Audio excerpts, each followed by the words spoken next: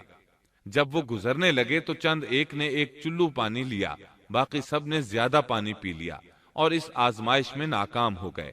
کامیاب ہونے والوں کی تعداد صرف اور صرف 313 تھی۔ صحیح بخاری میں سیدنا برا بن عازب رضی اللہ عنہ سے روایت ہے کہ ہم اصحاب محمد صلی اللہ علیہ وسلم آپس میں یہ باتیں کیا کرتے تھے کہ غزوہ بدر میں شریک ہونے والوں کی تعداد طالوت کے ساتھیوں کے برابر تھی۔ اللہ تعالیٰ سورۃ البقرہ آیت 249 میں فرماتے ہیں، طالوت مومنوں کے ساتھ جب نہر سے گزر گئے تو وہ لوگ کہنے لگے، آج تو ہم میں طاقت نہیں کہ جالوت اور اس کے لشکروں سے لڑیں۔ لیکن اللہ سے ملاقات پر یقین رکھنے والوں نے کہا، بسا اوقات تھوڑی سی جماعتیں بڑی اور بہت سی جماعتوں پر اللہ کے حکم سے غلبہ پا لیتی ہیں، اور اللہ تعالیٰ صبر کرنے والوں کے ساتھ ہے۔ جالوت کا لشکر بہت بڑا تھا، جبکہ طالوت کے ساتھ صرف 313 آدمی تھے۔ یہ صورتحال دیکھ کر بنی اسرائیل گھبرا گئے، بولے ہم تو تعداد میں بہت تھوڑے اور نہایت کمزور ہیں، کس طرح ان سے جہاد کر سکتے ہیں؟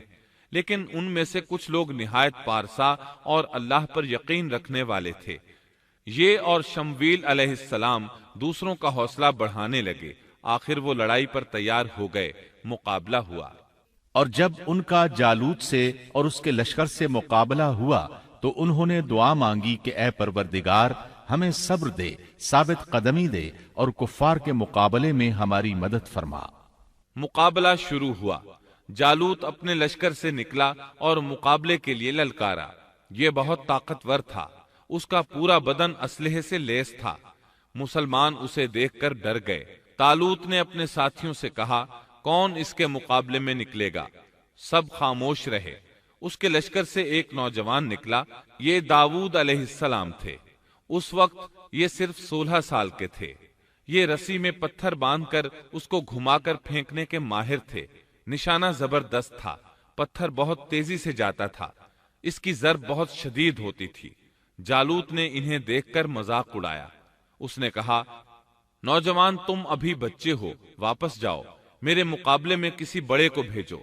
داؤد علیہ السلام نے اپنی رسی کو گھمایا، اس میں بندھے ہوئے 3 پتھر خاص انداز سے پھینک دیے۔ تینوں گولی کی رفتار سے آئے اور اس کے ماتھے پر لگے۔ جالوت کا سر پاش پاش ہو گیا اور وہ مر گیا۔ اس کے مرتے ہی جالوت کے لشکر میں خوف ہراس پھیل گیا۔ طالوت نے اپنے 313 مجاہدوں کے ساتھ ان پر حملہ کر دیا۔ ان میں کھلبلی مچ گئی، سنبھل نہ سکے، پیٹھ پھیر کر بھاگے۔ پس اللہ تعالیٰ کے حکم سے انہوں نے جالوتیوں کو شکست دے دی اور داؤد کے ہاتھوں جالوت قتل ہو گیا۔ یوں اللہ تعالیٰ نے بنی اسرائیل کو دوبارہ غلبہ عطا فرمایا۔ فتح کے بعد طالوت نے داؤد علیہ السلام کو اپنا داماد بنا لیا۔ اس طرح داؤد علیہ السلام طالوت کے بعد بادشاہ بنے۔ اللہ تعالیٰ سورۃ البقرہ آیت 251 میں فرماتے ہیں، اور اللہ تعالیٰ نے اسے بادشاہت اور حکمت عطا فرمائی اور جتنا کچھ چاہا علم بھی عطا فرمایا۔ اس طرح اللہ تعالیٰ نے داؤد علیہ السلام کو بنی اسرائیل کا بادشاہ بنا دیا۔ بادشاہت اور نبوت ان کے پاس جمع ہو گئی، اور ایسا طویل عرصے کے بعد ہوا تھا۔